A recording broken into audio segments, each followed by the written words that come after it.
মেয়েটি একা বাড়ি ফেরার জন্য ট্রেনে যাত্রা করছিল, কিন্তু সে দেখলো যে তার আসনে আগেই একজন বৃদ্ধ বসে আছে। সে ভদ্রভাবে বলল যে এটি তার আসন, কিন্তু বৃদ্ধ ঘৃণা ভরে মুখ ঘুরিয়ে নিলেন। যখন মেয়েটি আবার মনে করিয়ে দিল, তখন তিনি রাগে উঠে দাঁড়ালেন এবং জোরে তাকে চড় মারলেন। গালাগালি দিয়ে বললেন কেন সে আসন ছেড়ে দিচ্ছে না। কাঁদতে কাঁদতে মেয়েটি জিজ্ঞাসা করলো, আপনি আমাকে কেন মারলেন? বৃদ্ধ বললেন তিনি 70 বছরের, তাই তাকে সরে যেতে হবে। কিন্তু মেয়েটি আসন ছেড়ে দিতে অস্বীকার করলো। সে দৃঢ়ভাবে বলল, এটা আমার আসন, আপনি এখনই সরে যান। বৃদ্ধ তখন লাঠি তুলে তাকে তাড়াতে লাগলেন এবং বারবার চিৎকার করে বলতে লাগলেন যে মেয়েটি তাকে বিরক্ত করছে। মেয়েটি লাঠি ধরে ফেলল এবং বলল যে সে এখনই পুলিশ ডাকবে। তখন বৃদ্ধের মেয়ে বলল, মাত্র একটুখানি আসনের ব্যাপার, নেমে গেলে আবার আসন পেয়ে যাবে। মেয়েটি উত্তর দিল, আমি টাকা দিয়ে টিকিট কিনেছি, তাহলে কেন ছাড়বো? ট্রেন অ্যাটেন্ডেন্ট এসে মেয়েটিকে শান্ত থাকতে বলল এবং বলল তারা দেখ। কিন্তু শেষমেশ অ্যাটেন্ডেন্টও মেয়েটিকে বকাঝকা করলো যে সে নাকি বৃদ্ধের সাথে খারাপ ব্যবহার করেছে। বাকি যাত্রীরাও মেয়েটিকে নির্মম বলল। সেই মহিলাটির আগে মেয়েটির দিকে টাকার গুচ্ছ ছুড়ে দিল। পুরো কামরার লোকজন মেয়েটিকে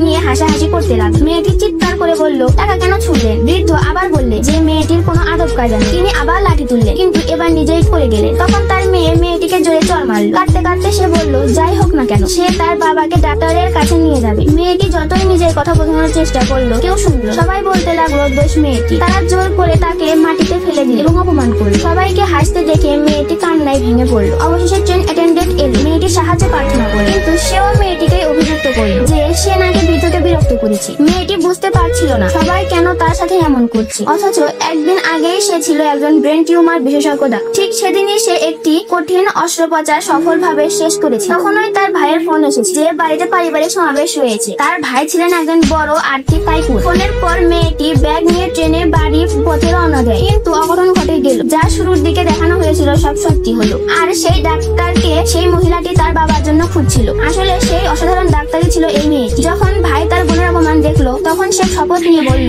যে সবাইকে এর ফল ভোগ করতে হবে।